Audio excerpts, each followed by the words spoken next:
I see a green bar moving back and forth very excitedly on my streaming OBS now. So when the stream catches up to what people are seeing, they should hear me and realize that I am not a figment of Anthony's imagination. I'm a real boy. Sam! Is it still... Your audio is present. I hear your voice. Yay! Oh my god, everyone! Let's give it up for Sam! Yeah. Victory! Victory for all! And victory for our team that is about to take this Gotham Divided map by storm. So before our audio hiccups there, we were about to start to get into how this map sort of distinguishes Infinite Crisis in the pool of MOBAs out there. In particular, I'm very curious how this compares to Warner Brothers Interactive's last MOBA, which was Guardians of Middle-earth. And, you know, you guys have worked with the Middle-earth, you know, universe before. Yep. And that was a very distinct MOBA on its own. So, you know, were there any lessons you took from watching, you know, another team work on that? And, you know, what did you take into this, and how did you sort of make a MOBA your own? So as you guys are probably aware, Turbine is the developer of Lord of the Rings Online. It's an MMO that we have developed and are still supporting. And so there was clearly a lot of crossover between both studios in terms of the IP and handling that IP in a variety of different ways. For them, they were developing a MOBA, and one of the big things that we were impressed with their game was that the pace of the game itself was really, really fast. And that's something that we really wanted to carry over into our game. Now, granted, their game launched on consoles initially, and our game is launching on PC, the PC platform first and foremost. And so that there are very fundamental differences in how you approach building a game between those platforms. But the pacing elements that they established were something that we thought were really good for the genre, and we just wanted to take that one step further with Infinite Crisis. Mm-hmm. And so right out of the gate, as soon as you get into Gotham Divided, we're going to initially be in the base, and you'll be able to interact very quickly with one of the new features that we'll be showing off, which are deployables. In the base itself, wards are a big thing in all MOBAs that are out there. I don't know if you guys are familiar with the concept of wards in MOBAs at all. Oh yeah. Expand on that a little. Yeah, Sam. I know Sam is. I am actually not. I am a little of a MOBA neophyte. So please tell me about wards. Yeah. So vision is an incredibly important aspect of understanding what the enemy team is trying to do on the map. And across most MOBAs, they refer to items that give you vision as wards. In our game, we call them cameras because it fits better with the IP. The downside to having vision as a mechanic is that in many, many games, you have to pay for vision. Instead of making your character more powerful, someone has to be the good Samaritan that's going to give up the money that they're making in the match to go buy the vision for the team. And if you don't do that, your team ends up at a significant disadvantage. And so right when we load into this map, you guys are going to see that we've added a new mechanic, which is a camera dispenser. You click on the camera dispenser and you get a new ability that allows you to place a camera anywhere in the map. And so you don't have to pay for vision if you don't want to. Now, granted, there are stolen powers that you can take into the map that will give you additional cameras that you can place down, but we've sort of reinterpreted that mechanic into one that is there for everyone, just in a more limited version without you having to spend money on cameras themselves or vision. As the map progresses, as we're clearing out monsters that are in the jungle, you'll see that additional deployables become available in the base. We have health packs that you can drop pretty much anywhere in the map. There are speed boosts, and as you defeat some of the more tougher monsters that are in the map itself, there are even more powerful abilities that you can get that can effectively help you push lanes and win team fights. And so there's this extra strategic aspect that exists on the map where you're acquiring new skills that anyone in your team can take advantage of.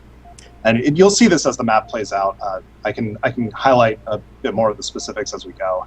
Let's Right now- let's see these monsters in the jungle. Yeah, right now we're just in the queue, and we found a match. So there we go. Anthony Awesome. has the power of voice. Power! I do have the ability to summon jungle monsters. It happens very infrequently, but on those stray moments when I need to. Don Cairo in the chat here has a pretty interesting question. What kind of DC lore is there in the game? I've got zero experience with MOBAs, but I'm a bit of a comic book nerd, so I was just curious how much story there is in the game. And it sounds like from what you were saying that there is quite a bit of story when playing around with the multiple universes idea, but you know, does this draw upon specific comic book storylines, or does the Infinite Crisis MOBA sort of exist on its own narratively? We use the events that happened in the original Infinite Crisis as a starting point for this game, and so that set up the concept of the most recent interpretation of the multiverse, and the idea that there are beings called monitors out there that are kind of overseeing all of these universes and making sure that things don't get out of control. But inevitably, in comic books, things get out of control. And for our game, there are events that are transpiring right now in the context of the game that are the cause of all of these different characters getting pulled together. It's really a unique interpretation of the Infinite Crisis storyline that we're working off of, but it's also one that we're developing in parallel with DC. One of the great things about working as closely as we are with DC is that we've kind of evolved this storyline as we've developed the game, and you can see its influence on the characters and how they interact with each other. And DC is actually building a comic line based off of the story that we've put together for this specific game, which is really, really exciting. Coming out later this year. Our managing editor, Susan Arndt, is very excited about the fact that your Harley Quinn is dressed appropriately, like she's about to go into a fight, rather than in some kind of bondage gear.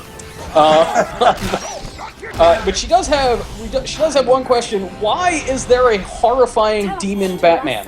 What universe is horrifying demon nightmare Batman coming from? Horrifying demon nightmare vampire Batman comes from the Nightmare universe. And so in the Nightmare universe, it's effectively our horror theme universe. And in that world, Bruce Wayne got into a fight with Dracula and was actually bitten by him and subsequently turned into a vampire. And he still has aspects of what make Bruce Wayne ultimately the Batman, but he's been corrupted, clearly. And so he's got these giant vampire wings, huge claws, really nasty teeth, and he's kind of losing control of himself. The vampirism is really taking over him as a character. And so that is the version of Batman in the Nightmare world, and there are other characters that are also from that world that have been twisted in similarly horrifying ways. Sure.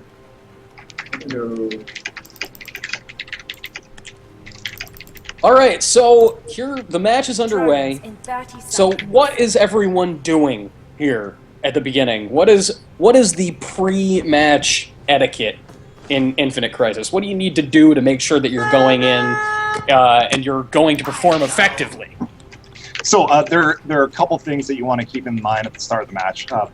First one, which is one we already took care of. Sorry, I was talking during that, but we picked a pretty solid team comp. We've got a good mix of range damage, assassin characters, enforcer characters, which are the tanks in this game, and bruisers as well. And that's something that's important. Nice. So you found the dance. Sorry. That's what you do every other MOBA before, all the while the minions and drones and everything are spawning, you have to start dancing. Yeah, exactly. Aquaman fittingly does the swim. Oh, bad manners, Cyborg. Alright, so they did not start dancing. Sam, tell me about your MOBA background. You're a pretty regular MOBA player, right? Right. I actually was not that big of a fan of the genre for a long time, but it was mostly because I didn't really have much exposure to it. I had seen the League of Legends World Championship, some coverage of that, and I thought that that was pretty impressive, just the amount of fans that that game had and the social status that it held. And so I started getting interested and kind of watched and learned more about it. And then I also just got into League thanks to my girlfriend, who is a big-time League player. And so League has been my kind of go-to. If you're aware of the MOBA scene, you know that there's a really big rivalry between League and Dota players, but that's just the truth, is I just play League more. But no, I've also checked out the Guardians of Middle-earth. I've also been watching the development of this Infinite Crisis. I've also died. I'm gonna die. No, go away, Wonder Woman. All right. Yeah, checked out Dota. Been watching Sins of a Dark Age. I thought that was pretty interesting. Dungeon Defenders 2 was going to have a MOBA element that I was interested in because it brought the camera down instead of the usual top perspective. So, I mean, I definitely kind of stick with the more well-knowns that everybody's going to be aware of. Like, I don't surprise anybody. What's interesting to me about that, Sam, is, you know, you talked about how at first you were like, this is something I'm familiar with, I want to get into it, but you had some preconceived notions about what getting into a MOBA was going to be like.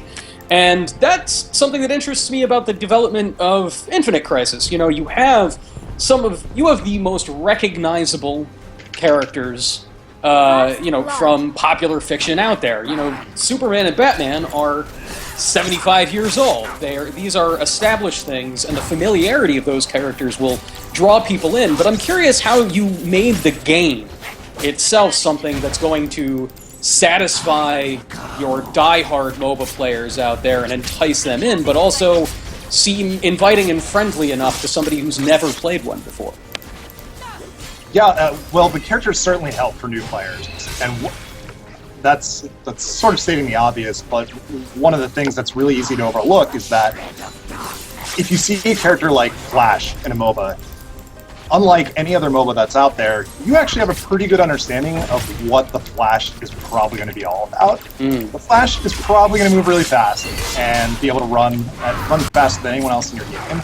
And that just holds true, because it would be sort of silly for us to make him not that character. Oh no! I got caught under the turret. Oh, I was a little too greedy with that kill. And so that initially sets the stage for a MOBA that's just fundamentally more relatable to people than the typical MOBAs that they probably experienced in other places. Now, in addition to that, we realized that we need to be raising the bar in terms of what the moment-to-moment gameplay experience is in the game. And so the deployables that I talked about earlier were the first step there. I can show one of those off as soon as Nightmare Batman gets back.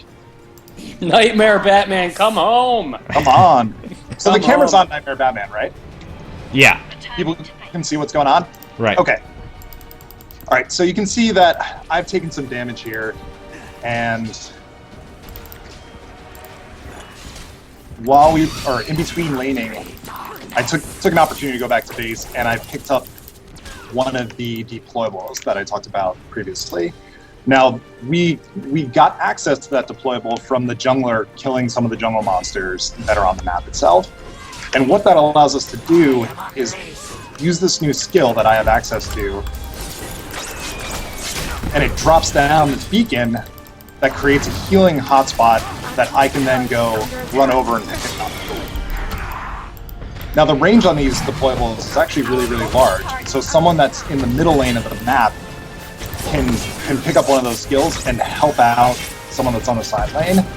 And that opens up a ton of different strategies that are available to you. We have health pickups, we have speed pickups, we have deployables that will actually shut down turrets and monster aggro. And so if you want to turret dive someone, you can pick one of those up and then drop it down and have a bunch of people either take out a turret or dive another champion that's at a turret. And so we're really looking to have tactical objectives on the map that allow players to use them in a variety of different ways. And that's a level of depth that you just don't get in other MOBAs. Oh, green arrows in there. This all relates to the core game mechanics that exist in MOBA maps, where it's all about fighting the enemy team, trying to become as strong as possible, and then eventually pushing objectives. And so getting smaller objectives help you take larger objectives. So our jungler just came down to this bottom lane, and you can see there's a robot down there that he's fighting. And if we can kill that robot, then we'll get access to the EMP deployable, which will allow us to disable one of the turrets and help us get an objective more easily. Cyborg thought otherwise of that and decided to shoot me to death while we were trying to get that thing. So the objectives themselves are contested. The junglers are going to be fighting each other in the jungle to secure these things, and on the side lane itself, part of what allows you to secure those side lane objectives is pushing your lane forward. Now, there's the fundamental trade-off of you pushing your lane towards a turret will leave you more extended for the enemy team to come gank you, and so there's always going to be that tension. But we're really trying to add another level of strategic depth on top of the core MOBA mechanics that exist out there. Ladies and gentlemen, whoever is just joining us right now, it's 4:30 and you are watching Joystiq Streams. We have the good folks at Turbine hanging out with us today, showing off Infinite Crisis, which is only just recently entered its open beta phase. Infinite Crisis is coming out later this year, and Joystiq's own Sam Prell is playing as Nightmare Batman. We are all curious about the existence of Nightmare Alfred and what a vampire butler would be doing in the Nightmare universe. So we were talking about how Infinite Crisis has just gone into the open beta after being in closed beta for the better part of a year. And I'm curious, what are the most significant ways the game has changed from when you first started testing it with actual players, and how has it changed from when you first conceived it, when you first started setting out to make your DC Comics MOBA? So early on in development, we knew that we really wanted to push the pace in terms of. Sorry, gotta try to kill Cyborg right here. Never mind, Fat Joker. Enemy defeated. All right, there we go. Sorry about that. Yeah, no problem. So from very early on in development of the game, we knew that we wanted to push the pace in terms of how the action developed. Knowing that we have Batman and Joker in the game, that people are going to be sort of drawn to it for those characters, we didn't want to make a game where Batman and the Joker would be in lane against each other and not actively want to fight each other. And so that's something that's been in the back of our mind all throughout the development of the game. And hey, like that. And it's manifested itself in a variety of different ways. One of the things, since Nightmare Batman's still alive, I'm unfortunately dead right now, but he can kind of give you guys a sense of what's going on. One of the things that you'll see as soon as you play the game is that as these drones are dying in lane, the drones are the small robots, when they die, they drop coins on the ground if they're not last hit. If they are last hit, you get the currency that they would give you directly. If you don't last hit them, the currency gets dropped on the ground and hangs around for a few seconds. That currency can then be picked up, and you can see a couple coins that are right in the turret right now. And that will give you about 70% of what the drone would be worth if you last hit it. And so last hitting has kind of always been one of those things that it's an important skill mechanic in a MOBA. But if you're new to MOBAs, you're not necessarily going to have an understanding that it's there, or the understanding that it's as important as it is. And so by reminding people that as the drones are dying, these credits are available to you, it reinforces the fact that killing the drones is something that you generally want to be doing in the game. If you don't manage the last hit, it then creates a point of tension where the two teams can basically fight over those credits. If the credits and the coins themselves are dropping for you, you just need to walk over to pick them up. But you can also walk over the enemy's credits and stomp them effectively. Basically take them off the map. How does that work? The stomping, the taking them off the map. I asked purely as somebody who's completely unfamiliar with the term. The actual mechanics themselves are very straightforward. To stomp credits, you just walk over them. You'll see them on the map as gray coins that are there. The coins that you can pick up are the gold ones. And while the people that are in the lane are facing off, there ends up being an accumulation of credits that are available to either be stomped or acquired as the drones are fighting each other. And again, that's there to create a point of tension and to incentivize you to actually fight the other people that are in your lane. There was one point where we actually pretty recently, where we experimented with making it so the drones themselves wouldn't fight other players if they were already engaged with each other, and that led to people fighting each other a ton, but it also led to situations where you could be bullied out of the lane too quickly. So that was a pretty good example of where we kind of took it a little bit too far. We tried something that was pretty unorthodox, and it just didn't end up working out. But we're really happy with the credit mechanics, and in general, you'll see it when you play the game, or if you're watching it, you're spending a lot of time fighting the other team. You're not spending a lot of time passively farming, and that was really what we wanted to get out of the game from the get-go. Gorilla Snacks in the chat is actually curious. You know, is there no lane control based on what you're talking about? How so? Hopefully Gorilla Snacks will expand upon his statement. Jackalsworth is also asking if there's no denying creeps in Infinite Crisis. I'm not quite sure what that means either. Denying is a mechanic from other MOBAs where if your drone is about to die or your minion is about to die in lane, you can kill the minion and basically prevent the other team from getting anything out of it. Yeah, you can basically so some. I'll take League as the example since I don't know how it works here, but so some of the an enemy is relentless. so often in MOBAs, one of the minions or the kind of mindless drones that just go forward, usually one of them is worth more than the others, and that's kind of something that people tend to target a lot. They're usually tanks or siege engines or whatever.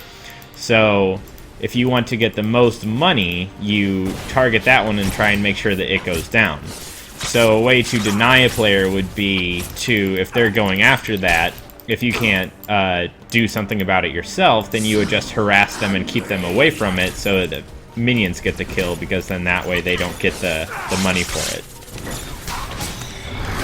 So another one from Gorilla Snacks. Sorry, one other thing to clarify there real quick. And in other games like Dota and Dota 2, when your own minions get on low health, you can target them and kill them. Right. Basically preventing their team from ever having a chance of getting money from that minion. That doesn't exist in our game. You can't target your own minions. But if you do manage to harass and zone the enemy team away from where the minions are, the coins will drop on the ground, and you'll basically be able to stop them at that point, effectively denying them after the minion itself had died previously. And so it's sort of a soft denial system. If they are managing the last hit, then you'll never have a chance to deny them off of that. Gorilla Snacks is, I believe that answered his original question. His question about lane control was very much related to denying versus auto attack.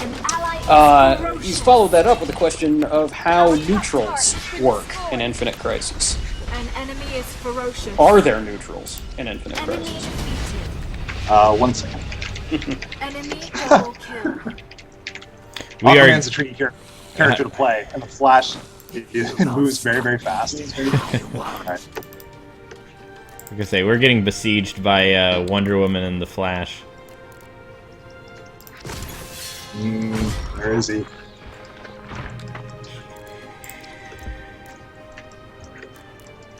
Alright. Couldn't find him. Alright, so the question was about neutral monsters in the game. We do have neutral minions all throughout the jungle spaces that are in the game. Those are the areas in between the lanes themselves. This is a 3-lane map. The lanes go left to right across the map itself. Inside of the jungle, there are many, many jungle creatures. Those are our neutral monsters that you can kill for experience and credits. In addition to getting the experience and credits off the jungle monsters, a number of them are the targets for deployables. And so securing those are going to give you an advantage in terms of lane pressure and the ability to sustain in lane over time. And so there's a lot of reasons for you to be in the jungle in this game.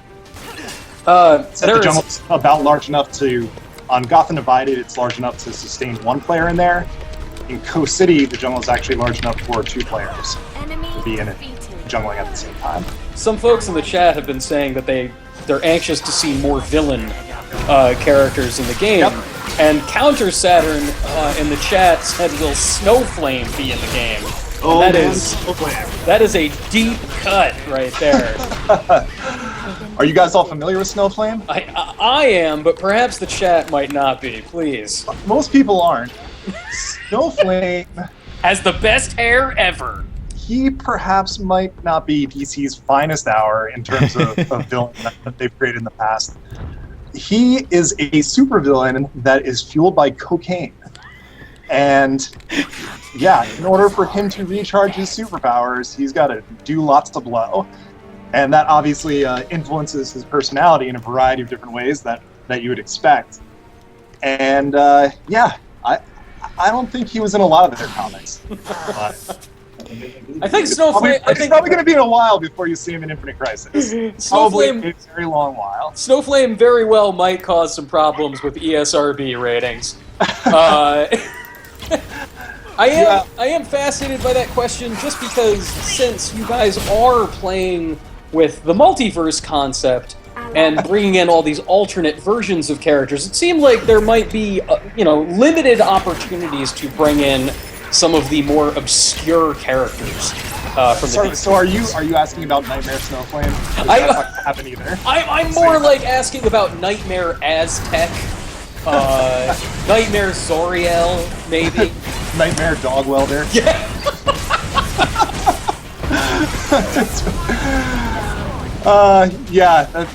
Those are pretty out there, but so yeah, there are different tiers of out there that exist in the DC universe, and you're probably not going to see a Snowflame for a long time, but there are going to be a lot of opportunities for us to bring some characters in that you normally wouldn't think of in a DC game, and I think that's part of what's going to make this great, and this game really, really great in the long run, is that we're going to be able to explore some of these characters that, while you might not be familiar with already, once they're finally in the game itself, you're going to get a much better understanding of how those characters' personalities actually are in general, and also how they relate to the other characters in the DC universe. One of the great things about the audio in this game, there are many, many great things about the audio in this game. The music's fantastic, the sound effects are great. One thing that we kind of stumbled across as we were developing the game was that we have VO for all the characters, and one of the things that we started doing pretty early on is adding relationship lines to the VO. And what that means is that a character like Aquaman will talk to Superman as they're fighting, and depending on how things are going, if Aquaman's low on health, he might ask Superman for help if he's around.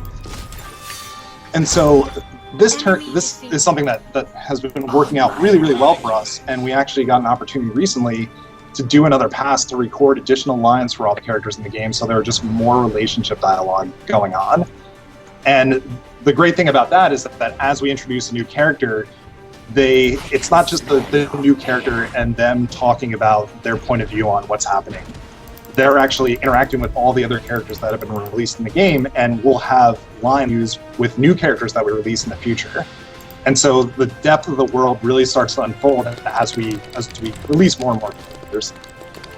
A couple more requests here. Now that we've gotten onto the character subject, we've gone down the rabbit hole of, is this person going to be in it? Is this person going to be in it? Which, frankly, I could talk about that with you guys for like an entire hour all on its own. N1 Special. Sounds like we can do it at some point. N1 Special is curious since the Watchmen are technically a DC property, though not necessarily a part of the 52 universes. Is there any possibility still of seeing Watchmen characters in Infinite Crisis at some point? It's... Oh. Enemy defeated. Sorry, just got into a fight with Flash. Yeah.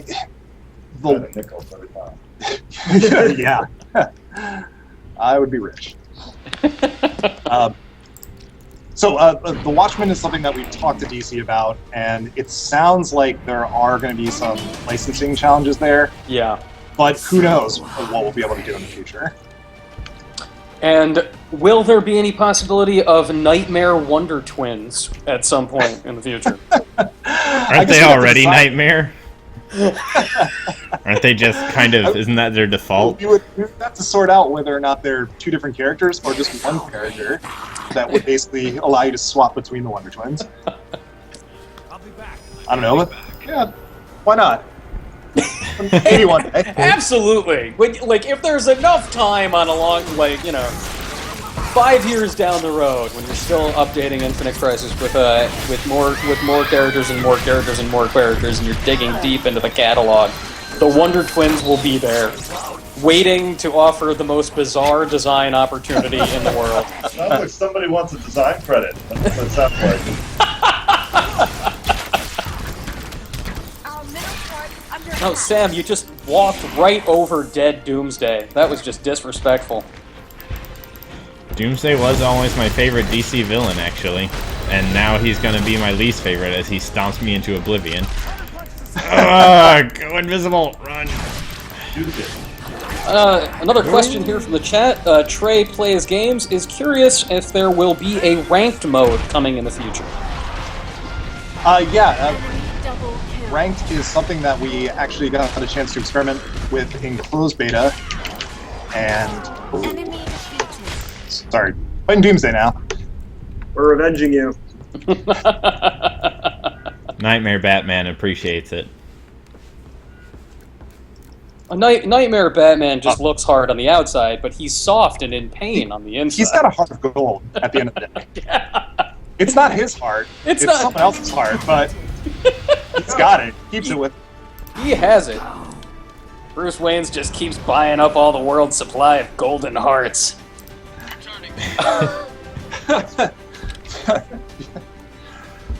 Yeah, so in closed beta, we had rank queues on for about a week or so, and got a lot of great feedback on how the drafting works in rank queues, and just a good sense of how we're going to have to modify matchmaking to support ranked in the future. It's something that in closed beta, the player populations just really weren't high enough for us to support that queue alongside everything else. But we did learn a lot from that, and ranked is something that we're going to be looking to add back in the game sometime in the somewhat near future. A N1 Special again is actually really excited about Arcane Superman, and wants to know how that character is shaping up at this point. I think he's kind of trying to troll us a little bit with that, because we haven't announced an Arcane Superman just yet. Oh! Tricky But- N1 Special. Tricky. It could very well be that there may be another Superman coming out in the not so far off future, though. Not Arcane.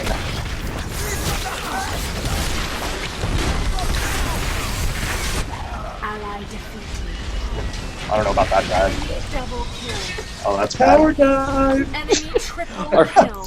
Alright, You know, we did touch Alright. on the idea of Nightmare Alfred before, but now there are many people demanding to know about the existence of Mecha Alfred. Oh, I'm glad that people showed up to support Mecha Alfred in the stream. Our community, It's a movement that's growing in it's strength. really, yeah, it's you know, groundswell type thing. People are really pledging their support for the cause of Mecha Alfred in this game, and we've heard their requests. They have not fallen on deaf ears. We know that there are a lot of people that want to see him in the game, so Middle turret. it really comes down to coming up with the right interpretation of Mecha Alfred for this game. It's not if, it's really when. And Forgive me, I just see a giant metal Michael Caine stomping through lanes in my head. That would be too expensive. You can't afford the Michael Caine face. Get somebody cheaper, you know, still English. And then, yeah, we also have to be able to give him a unique twist. Like, instead of eyes, he has guns. And just shoots people by looking at them, or something crazy like that. He fires bow ties at people directly out of his chest. Razor sharp bow ties. He doles out lethal life lessons after every single turn.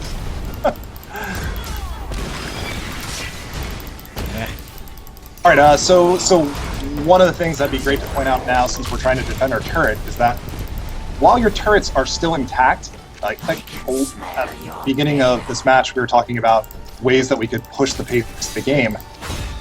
As long as your turret is intact, you can actually buy artifacts there.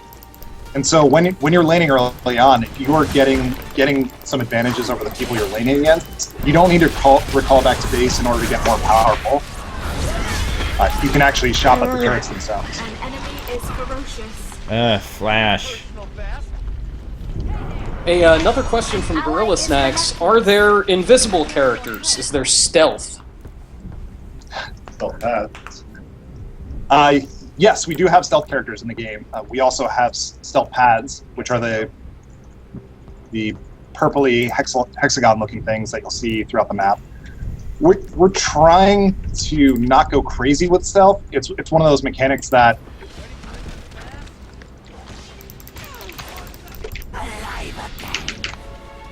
An ally is sorry, ferocious. playing the Flash again all the time. We're trying to not put so much of stealth in the game because it is one of those mechanics that can be very frustrating to play against, and so we're generally An ally is biasing our stealth characters more towards short-term stealth, shorter duration stealth. Gascat right now can drop into stealth for a few seconds, so can Nightmare Batman. It's one of the things that we're fine with using it to give an assassin character an ability to set up a kill or set up an engagement on someone, but we really want to avoid a character that can effectively be invisible on the map for a very, very long period of time. And Trey Plays Games is curious if there are going to be more sort of healing-type supportish champions besides Poison Ivy, who offers some of those skills.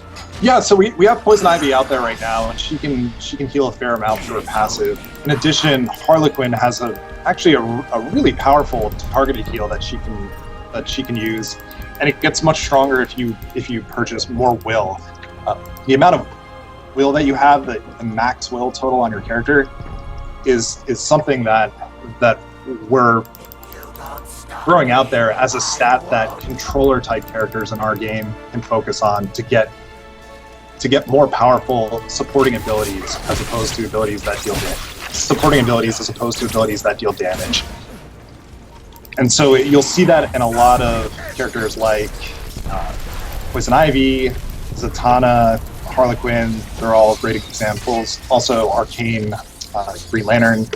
He's also a controller within our game. And for a long time, we were referring to the type of character that we're now calling controller as support. And that's what you're probably familiar with from other games. But in terms of the way that Infinite Crisis plays, when you're playing that support role, a lot of times in a lot of other games, supports are there to only babysit the people that they're in lane with. They don't get any money as they're playing. They're effectively there to help the person that they're with get stronger and not contribute much on their own. in Infinite Crisis, as you're laning with someone, the credits that you're getting are being split evenly between everyone that's in that lane. Riptide Echo. Oh, go ahead. Sorry, Go ahead. Just to go a little bit further on that, your credits are getting split, and so you're going to be able to actually buy a significant number of artifacts, or those are the items in the game, as you're playing over time, and so you end up being pretty much as powerful as any other character in the game. And so it's not a second-rate role in Infinite Crisis. It's really something that we're accounting for right in the get-go and allowing people to get stronger as everyone else is progressing through the game as well. Riptide Echo is asking if you can explain some more about the interactive aspects of the maps. Destructible parts of the maps, throwing cars, that sort of thing. Oh yeah, I forgot to mention earlier, in addition to all the deployables that are out there, I can kind of show off one of those cams. Yeah, Nightmare Batman can come up here and take a look at one of the deployable cams. Sure. We're on the way. Let's see what powers you have. Okay, we can probably use this as an example. So you have the stolen power consume. So this guy right here, this robot, we're actually killing deployables that... Oh, that was rude. we were actually killing one of the deployables that the enemy team had picked up. It's a surveillance device deployable that reveals a large area of the jungle. It's not stealth, so if you find it, you can go destroy it.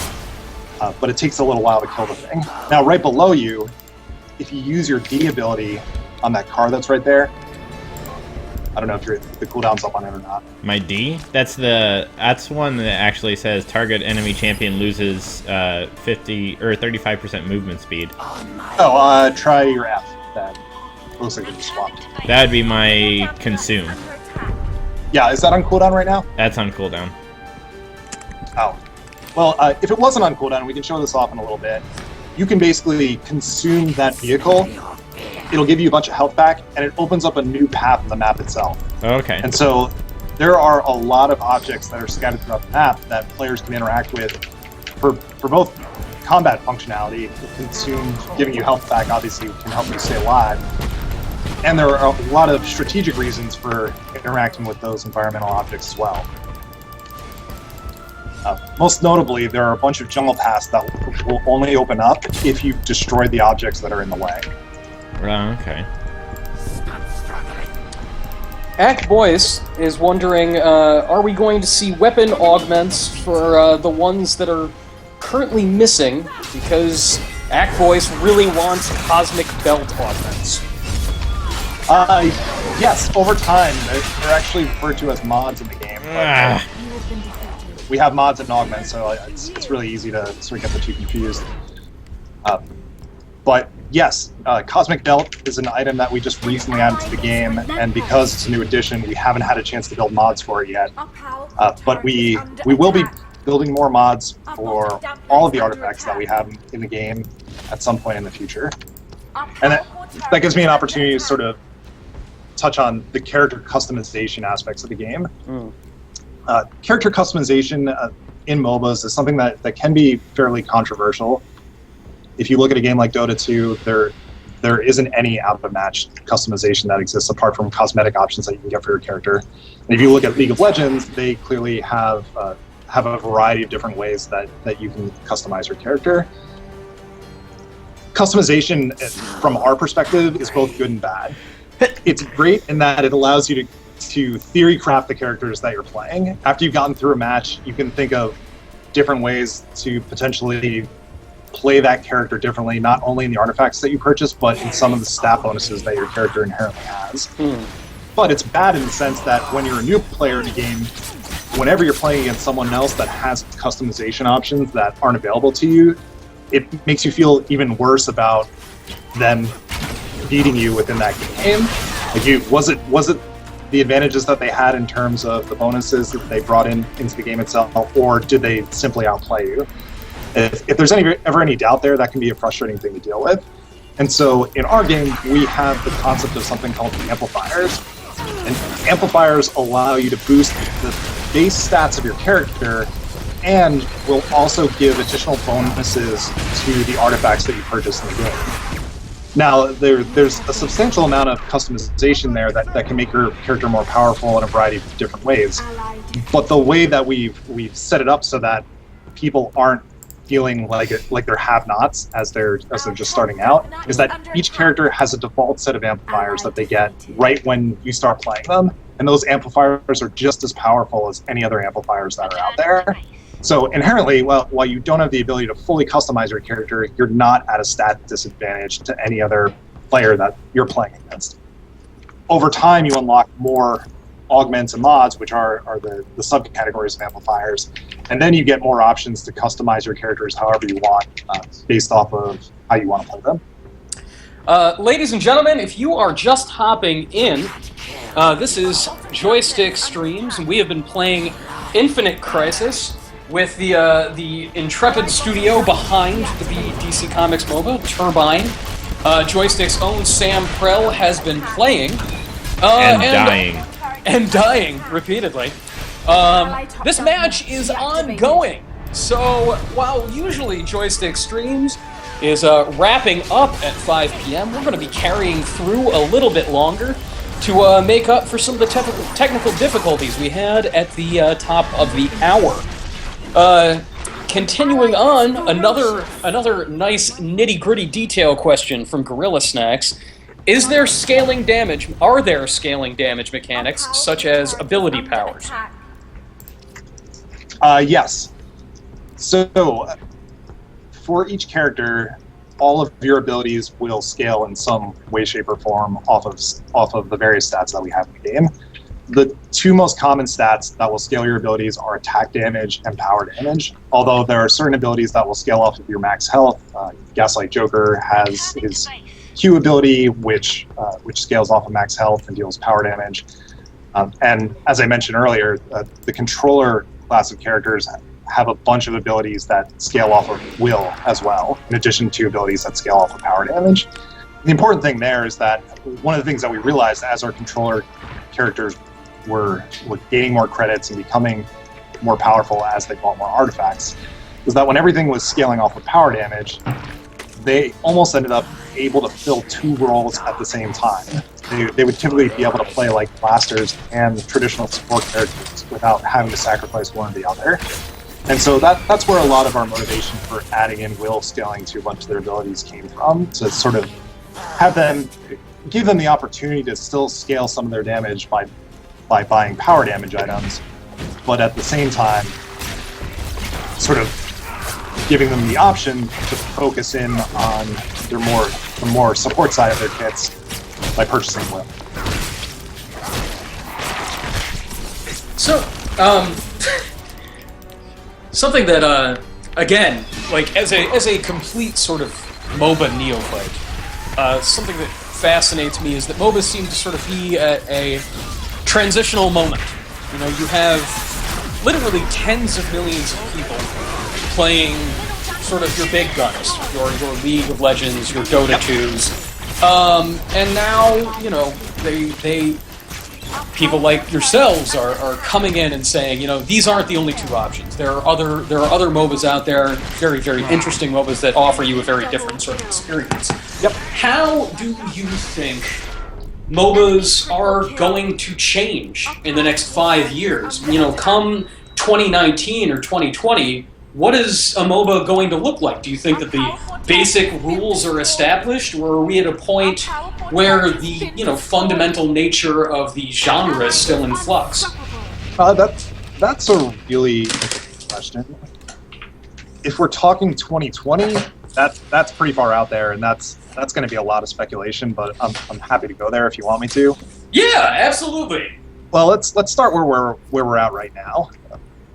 You're seeing a lot of different companies experiment with different areas of focus in their MOBAs. You have Dota 2, which is the mod of Anne of Strafe, which evolved a long time ago and has really defined itself by all the unique mechanics that game has, and the way it plays, and the sheer depth of strategies that are involved in that game. Now, the downside to that is that it can be harder to get into than other games that are out there because there's just so much depth and so much to learn there. You have League, which is sort of pushing a lot of boundaries on the esports front, which I give them a lot of credit for because they're basically they're spearheading the esports movement right now. They're getting it out there, they're bringing it to new territories, and they're doing it all with one game, which is just really, really impressive to see because it takes a lot of coordination to pull something like that off. With our game, we're taking a look at the core mechanics of a MOBA and trying to push the pace in terms of action, and we're taking the DC Universe and we're really trying to integrate that into everything that's happening as this MOBA is playing out. And we also have some pretty big features that we haven't quite announced yet that I think are going to be pretty significant steps in pushing the genre forward.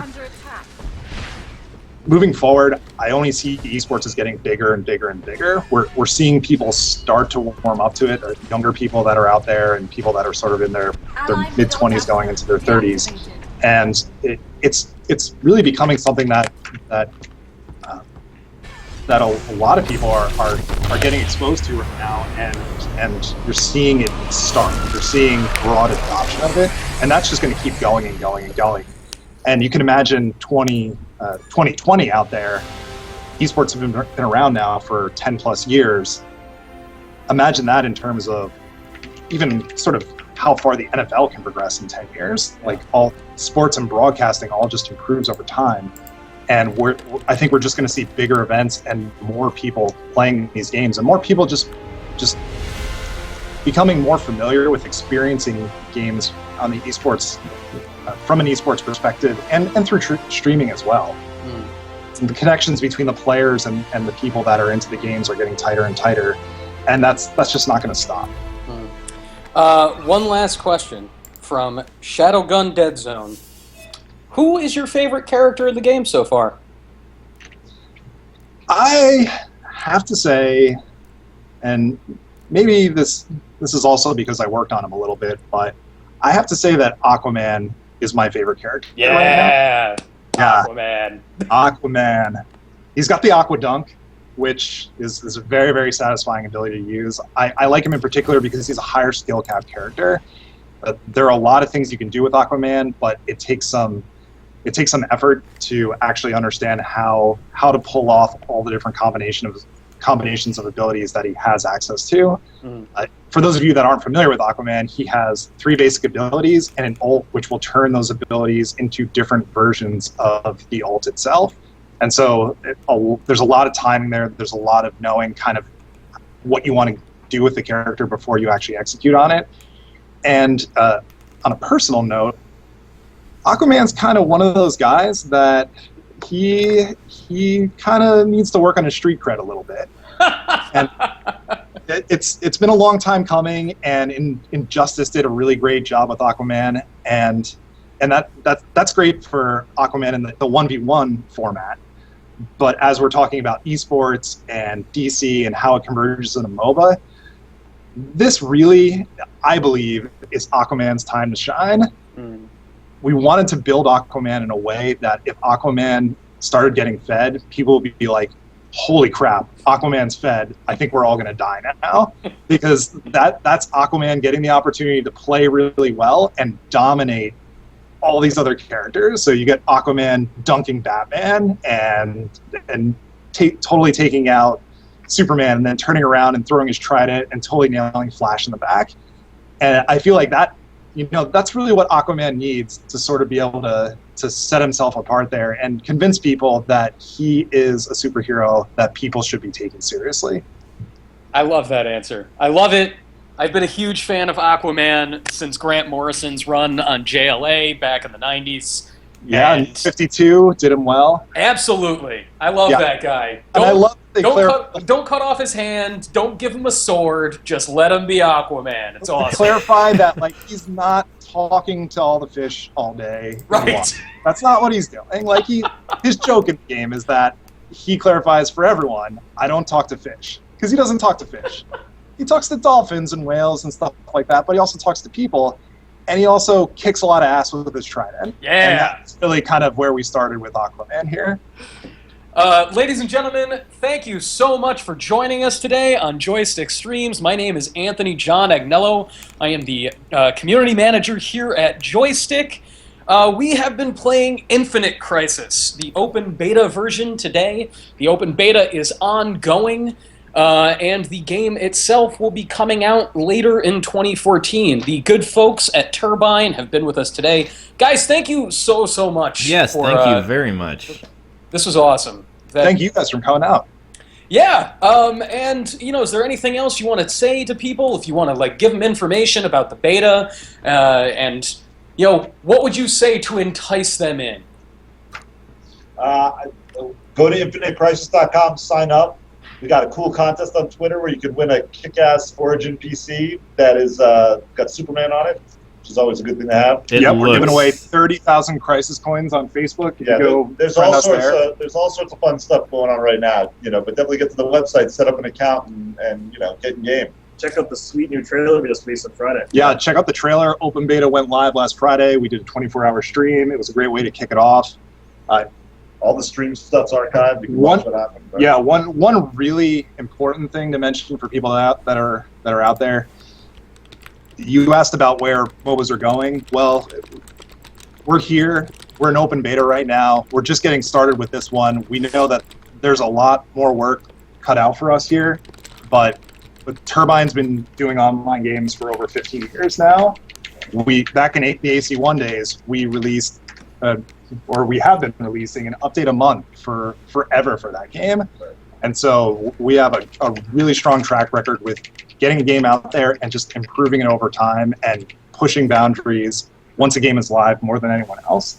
And we're not going to change that with this game. We're really just getting started. Open beta just kicked off. Come out, play the game, and be part of where this takes us all. Awesome. Everybody else, if you want to know more about Joystiq Streams and come and watch some more, we broadcast every Tuesday and Thursday at 4 p.m. Eastern Standard Time. You can always go to joystiq.com to hear about what we've got going on. There is mad GDC coverage happening this week. Our next stream will be on Thursday at 4 p.m.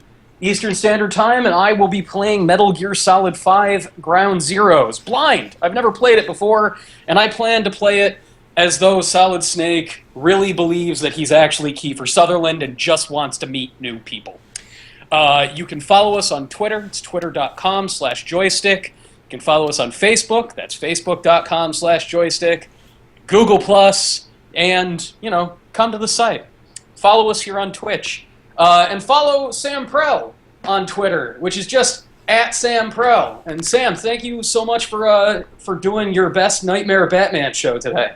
It really was nightmarish in not the best way. That's the bad puns that they teach in journalism school. Money well spent. Hey, I see 5 assists on the scoreboard. Could be worse. All right, everyone. Thank you so much for coming out. We'll see you on Thursday. Bye-bye. Bye. Later, everyone.